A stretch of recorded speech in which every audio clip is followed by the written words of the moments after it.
여러분 이번 7월 11일 저희가 이제 6기 일본 선교를 갑니다. 계속 반복되면서 사역들이 계속 확장하고 있는데요. 하나님께서 그런 열매를 보여주신다는 것, 우리가 그 열매를 볼 수 있다는 것, 이게 얼마나 큰 축복인지 모릅니다. 특별히 이번에는 장년부에서 우리가 청년부가 함께 일하면서 희준 형제가 깨닫는 게 참 많았다고 해요. 그런 것처럼 우리도 우리 한 교회가 우리와 청년부만 동떨어져 있는 게 아니라 하나의 교회입니다. 4세대가 한 공간에서 연합되어 있는 그런 공동체예요. 그래서 우리는 그 미래 세대와 그 다음에 장년부를 잇는 중간 세대로서의 역할을 잘 감당해야 합니다. 그래서 이런 서로 연합하는 모임들, 또 함께 교회 전체적으로 하는 모임에 참여하고 교회 전체적인 프로그램과 예배에 우리 청년들도 적극적으로 참여하길 바라고, 그러면서 우리가 배우고 또 우리 후배들도 우리를 통해 또 배우게 되는 일들이 일어날 겁니다. 수고해 주신 우리 3명의 형제들에게 다시 한번 박수 보내드리죠. 네.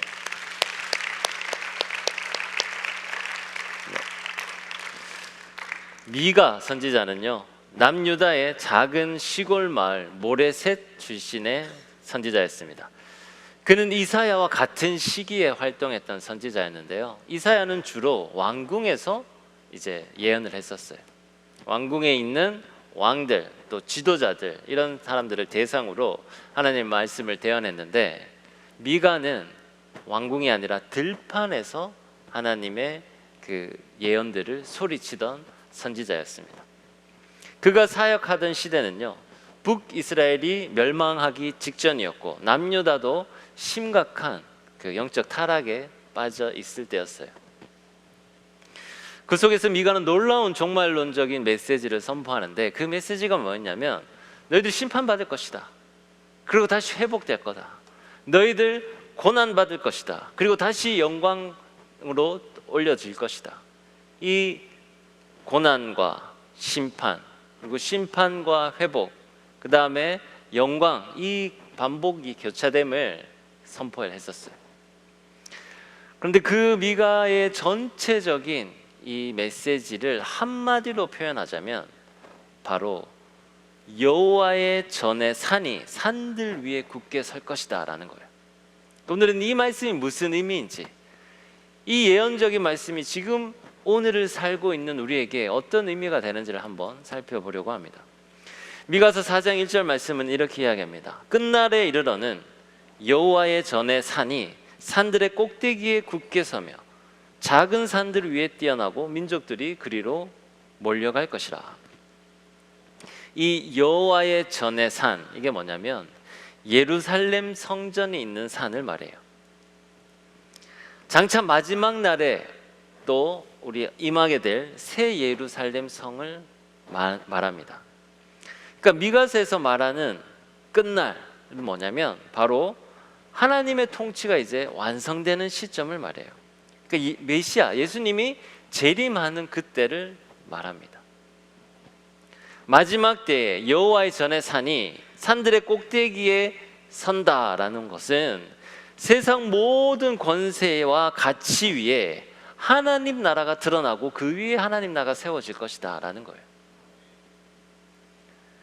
그러니까 이 산은요, 요한계시록에 보면 21장에 새 하늘과 새 땅에서 내려오는 새 예루살렘 성과 연결이 되고요, 요한계시록 17장에 보면 7산 7왕이라는 내용이 나오는데, 이 7산 7왕은 이 세상의 권세자들을 말해요. 이 타락한 세상의 권세들 위에 7왕 7산 위에 그 하나님의 여호와의 전의 산이 올라갈 것이다 라고 이야기하고 있어요. 지금 이 시대는 수많은 세계관들이 충돌하는 시대입니다. 진리가 뚜렷하지가 않아요. 그래서 그래, 네가 맞을 수도 있고 또 내가 맞을 수도 있어, 이런 시대입니다. 신앙은요, 사적인 것이기 때문에 공공화하지 마라, 공적인 자리에서 이야기하지 마라 라고 이야기하고 있습니다. 맞는 말처럼 보이죠. 하지만 이러한 생각이 기독교적 가치와 사상에 대한 목소리를 내는 것을 불법적으로 만들어 버립니다. 하지만 우리는 이런 상황과 이런 시대에도 불구하고 우리는 희망을 가질 수가 있는데요. 왜냐하면 오늘 말씀처럼 하나님은 그러한 교회를 가장 높은 산 위에 세우신다고 약속했기 때문입니다. 진리가 흐려질수록 복음의 기준은 더 분명하게 드러나는 거예요.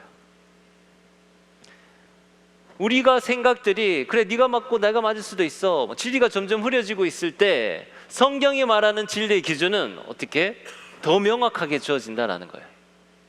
가정에 대한 가치관이 흔들릴 때, 세속적인 비혼주의에 사로잡혀 있을 때 성경은 분명히 가정은 아름다운 것이고 가정을 세우는 것은 하나님께서 태초부터 만든 기준이고 법칙이다라는 것을 분명하게 알려주는 거예요.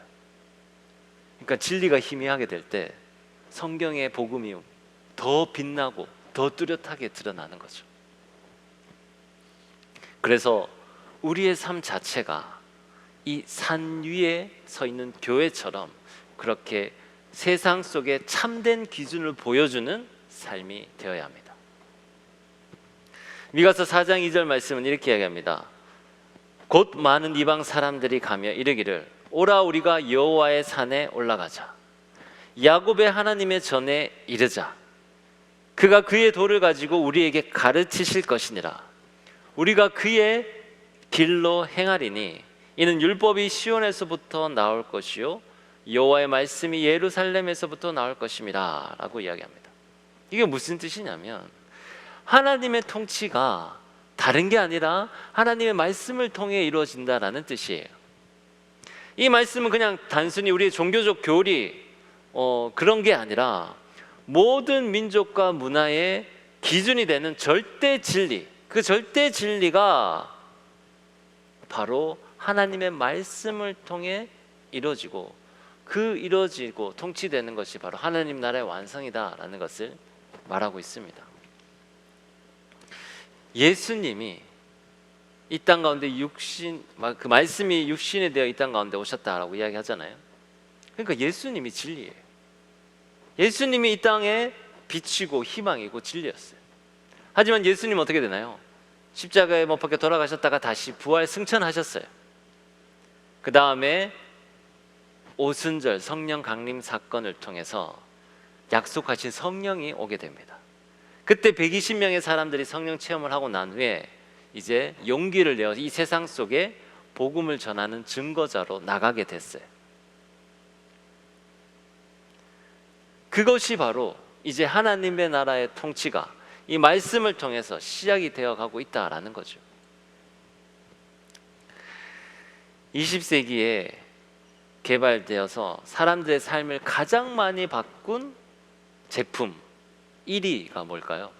21세기 말고 20세기 1위가 조사를 했는데 그게 바로 전자레인지라고 합니다.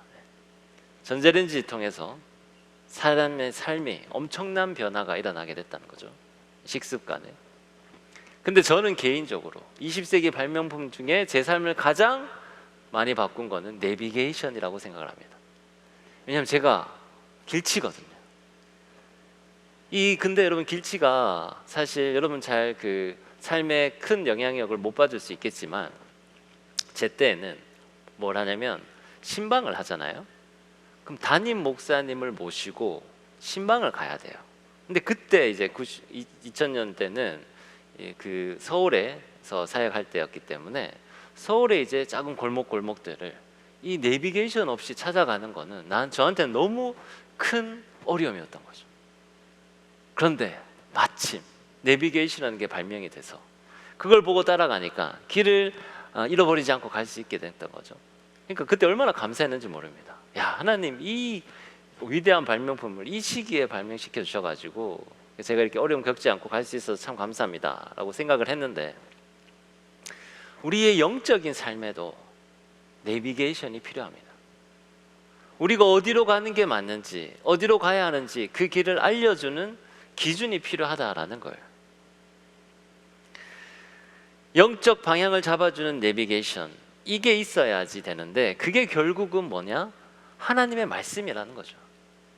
하나님의 말씀이 여러분의 일상, 인간관계, 여러분의 선택 여기를 구체적으로 이끄는 지혜를 주는 통로가 됩니다. 그래서 우리가 말씀을 묵상을 하는 거예요. 그러니까 바른 영적으로 내비게이션 잘 찾아가기 위해서 말씀 묵상을 하는 거고, 그리고 나 혼자 생각하고 나 혼자 해석하면 오류가 있을 수 있으니 어떻게 하나요?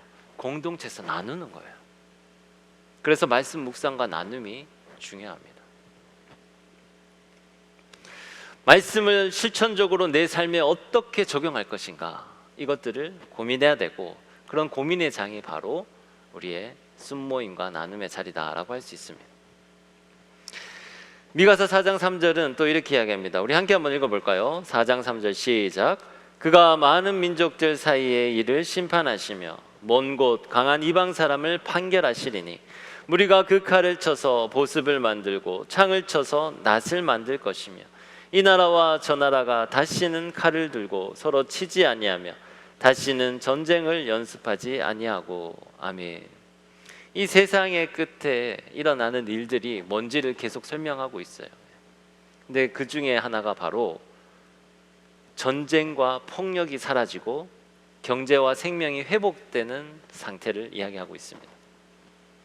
이건 어떤 국제 정치의 판도가 바뀌는 그런 부분을 이야기하는 게 아니라 하나님이 통치하시는 이 완벽한 평화의 세상에 대해서 이야기하고 있습니다. 인간의 갈등, 파괴 본능 이런 것들이 이제 복음으로 완전히 새롭게 바뀌는 거예요. 이 예언은요, 예수님께서 이제 재림하실 때 그때 이제 천년 왕국이 이루어지고 또 새 하늘과 새 땅이 이루어지는데 그러한 때의 모습들을 이제 희미하게 보여주는 거죠. 이사야서에 보면 동물과 인간 그리고 자연과 인간이 새로운 질서로 조화가 이루어지는 그런 모습을 보여줍니다. 이사야서 65장 25절 말씀인데요, 이렇게 이야기해요. 이리와 어린 양이 함께 먹을 것이며 사자가 소처럼 즙을 먹을 것이며 뱀은 흙을 양식으로 삼을 것이니 나의 성산에서는 해함도 없겠고 상함도 없으리라 여호와께서 말씀하시니라. 아멘. 여러분, 그 이찬혁 씨의 노래 알죠? 장래희망. 거기 보면 가사가 이런 가사가 있잖아요. 오자마자 내 몸집의 서너 배 커다란 사자와 친구를 먹었네. 그 오자마자가 어디예요? 천국에 오자마자 내 몸집의 서너 배인 사자와 친구를 먹었다. 그 말씀과 이 가사가 바로 이사야 말씀에 있는 그 말씀을 따서 지은 거예요.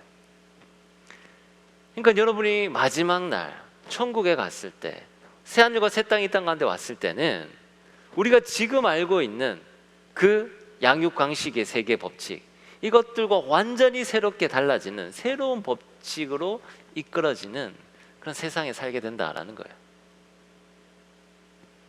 새하늘과 새 땅의 시대는 지금의 우리와 질서와는 완전히 새로운 질서 속에 자리 잡은 곳입니다. 그런데 지금 우리의 일상은 어떤가요? 여러 가지 갈등이 있잖아요.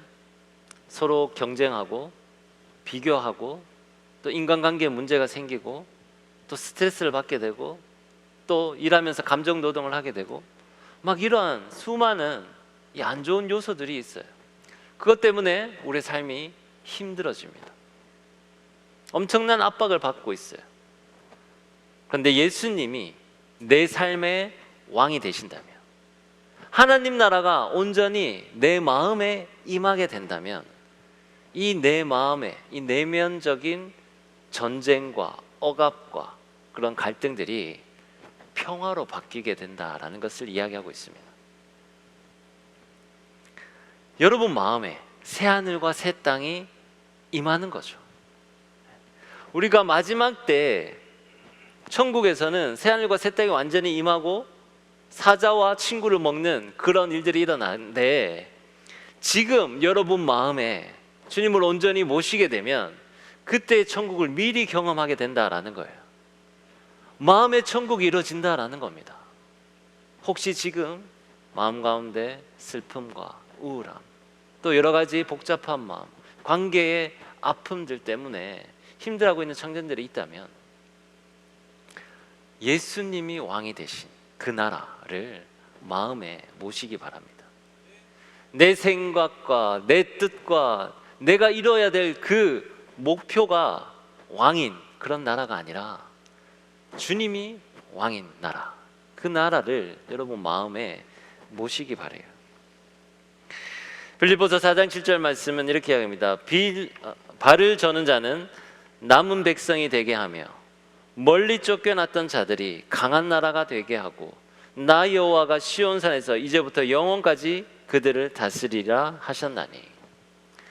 마지막 때에 이제 일어날 일들 중에 하나는 저는 자, 이 저는 자는 뭐냐면 상처 입은 자, 실패한 자, 버림받은 자 이런 사람들 말하거든요. 그런 사람들이, 그렇게 남은 자가 하나님 나라의 핵심 구성 요소로 세우겠다라는 거예요.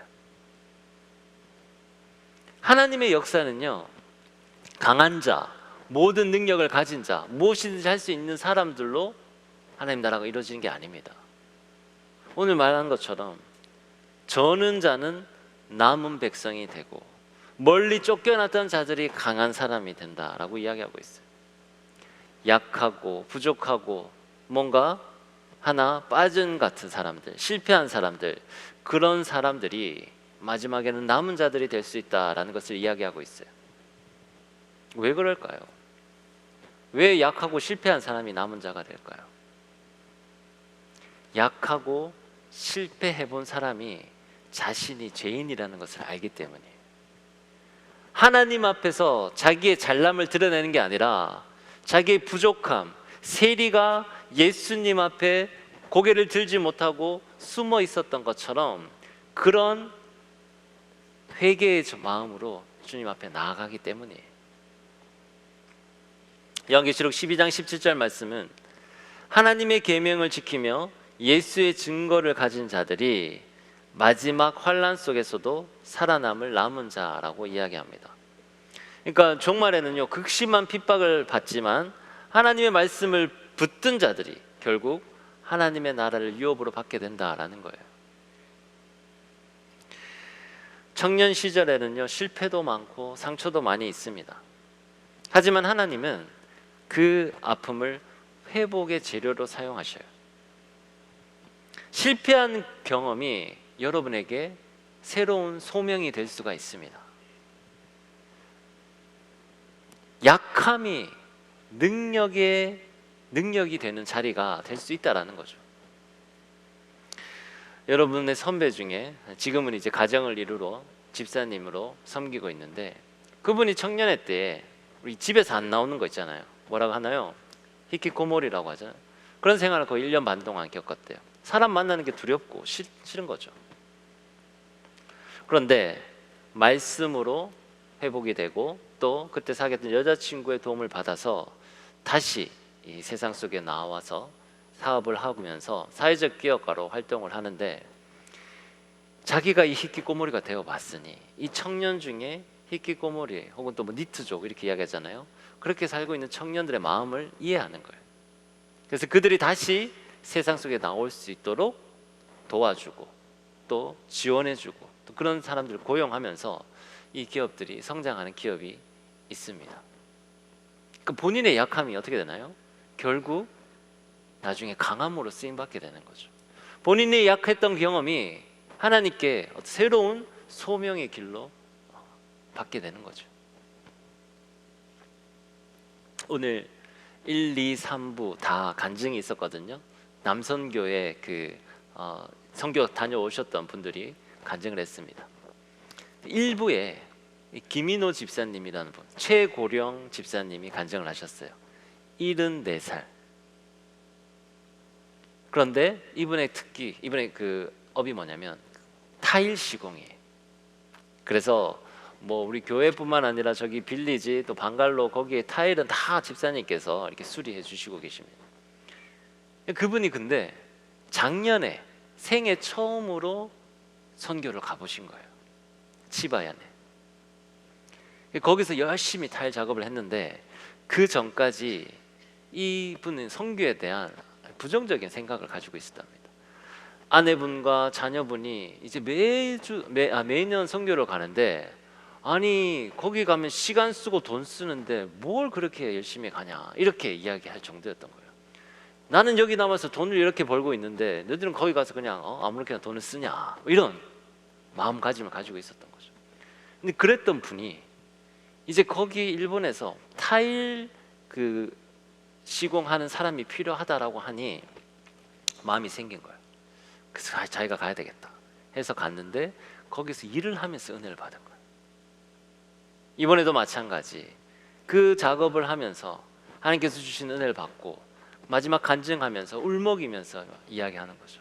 이런 저를, 그렇게 선교 가는 걸 핍박하고 안 좋게 생각했던 저를 지금 이 나이에 사용하여 주셔서 너무 감사하다. 자기는 연금도 없고 퇴직금도 없는데 이제 내 몸뚱아리 하나가 연금이요 퇴직금인데 이 몸이 닿을 때까지 열심히 일하면서 선교하겠다 다짐하는 그 간증을 듣고 제가 얼마나 감동받았는지 모릅니다. 이분의 약함, 이분의 잘못된 부분, 어떻게 보면 실패잖아요, 선교에 대해서. 그런데 하나님께서는 그것을 완전하게 변화시켜셔서 새롭게 남은 인생을 쓰시게 되는 거예요. 마태복음 5장 14절에는 이런 말씀이 있습니다. 너희는 세상의 빛이라. 산 위에 있는 동네가 숨겨지지 못할 것이요. 미가 선지자는요, 당시 현실로 보면 전혀 소망이 없어 보이던 이 예루살렘, 하지만 이 예루살렘의 회복을 선포했어요. 북이스라엘은 곧 멸망할 것 같고 남유다의 타락이 심한데 겉으로 봐서는 회복될 기미가 전혀 없는데 미가 선지자는 들판에서 언젠가는 회복될 것이다라는 것을 선포했다라는 거예요. 무너지고 타락하고 절망 가운데 있는 그 땅 위에 하나님이 자신의 산을 결국 굳게 가장 높은 곳에 서게 만드시겠다라는 것을 선포했던 겁니다. 그러면 우리는 그럼 무엇을 해야 될까요? 그 산 위에 세워진 성전, 그 산 위에 세워진 교회, 그 산 위에 세워진 교회를 이루는 공동체, 그 구성원, 그 남은 자, 그 구성원이 바로 저와 여러분이 되시길 간절히 축복합니다. 우리가 그 자리에 서야 되는 거예요. 이 세상은요, 하나님의 통치를 거부하는 거짓된 신들이 이 땅의 산을 차지하고 있어요. 권세, 명예, 물질, 인본주의, 이런 것들이 높은 산 위에 있습니다. 하지만 하나님은 말씀하셔요. 여호와의 전에 산의 산들의 꼭대기에 굳게 설 것이다. 그러니까 아무리 인간적으로 높다고 했다 해도 우리는 그보다 더 꼭대기에 설 것이다 라는 것을 말씀하고 있습니다. 이 산은요, 거룩한 성 예루살렘, 하나님의 나라, 마지막 때에 올 하나님 나라의 성로 말하는 거지만 또 지금 예수 그리스도를 왕으로 고백하는 여러분의 삶과 공동체 안에서도 이미 시작된 나라입니다. 신학적 용어로 우리 하나님 나라를 이렇게 표현해요. Already but not yet. 하나님의 크신 계획 속에서 하나님의 나라는 이미 완성이 되었어요. 하지만 여러분의 실제적인 삶을 통해서는 어떻게 되나요? 지금도 완성이 되어가고 있는 거예요. Not yet. 하나님은 완벽한 사람이 아니라 남은 자, 상처 입은 자, 겸손한 자를 들어서 이 산 위에 도시와 교회를 지으십니다. 그리고 종말을 살아가는 우리에게 이 적그리스도의 시대, 이 죄가 번영하는 시대가 점점 가까워지고 있는데, 이때 어둠이 깊어질수록 더욱 밝은 빛으로 빛나는 그 산 위의 교회를 세우기를 원하셔요. 마태복음 24장 14절에 이렇게 이야기합니다. 이 천국 복음이 모든 민족에게 증언되기 위하여 온 세상에 전파되리니 그제야 끝이 오리라. 이 복음이요, 끝까지 전하고 또 끝까지 지켜지고 끝까지 이렇게 사랑하게 되면 그때 바로 하나님께서 이 천국을 이 땅 가운데 만들어 주겠다라고 이야기하고 있어요. 그러니까 우리의 사명이 뭐가 될까요? 그 천국 복음을 끝까지 전파하는 거죠. 끝까지 여러분이 이 신앙을 지켜야 되는 거죠. 하나님께서 우리를 가장 높은 곳 산 위에 들어 올려 쓰실 텐데, 그때 물질과 명예와 권세와 인본주의에 넘어지지 않아야 되겠죠. 그러기 위해서 오늘 우리가 미가가 선포하는 이 마지막 때의 말씀을 믿음으로 고백하시기 바랍니다. 지금 현실은 어렵고 지금 현실은 혼란스럽다 하더라도 결국 하나님 나라는 이미 완성이 되었어요. 이제 여러분의 삶을 통해 그 완성에 한 발짝 더 가까이 나아가시기 바랍니다. 오실 왕을 맞이하는 우리의 자세, 우리에게 주시는 새로운 소명에 응답하는 자세, 그 자세가 바로 지난주에 이야기했던 것처럼 주님, 내가 여기 있사오니 나를 보내소서라고 고백하는 저와 여러분이 되시기를 간절히 축복합니다. 미가 선지자의 말씀처럼 이제 하나님께서 말씀하시는 이 새로운 땅, 새 예루살렘이 이 땅 가운데 분명히 오고, 그때는 완전히 새로운 법칙이 세워질 텐데 그것을 믿음으로 믿고 거룩한 성 예루살렘 가장 꼭대기에 세워진 그런 믿음의 교회를 우리 마음 가운데 세우는 저와 여러분이 되시길 주님의 이름으로 축원합니다.